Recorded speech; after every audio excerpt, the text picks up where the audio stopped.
Hi traders, in India, 52% cultivated area depends on the monsoon. June and July are considered the most important monsoon months for agriculture since when Kharif crop started.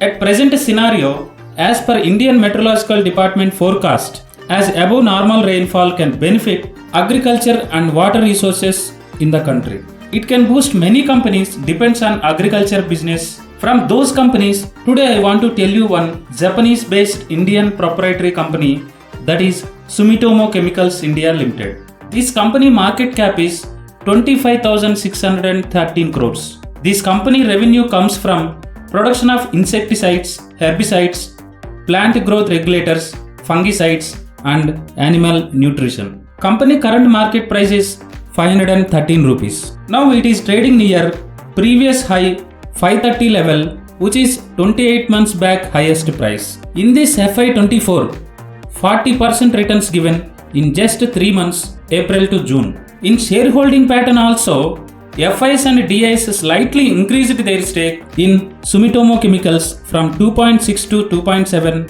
and 6 to 6.6%. Promoter stakes remain same as 75%. Now Quora Trade suggesting this stock in this monsoon, it will give good returns in short term up to 30%. Thank you.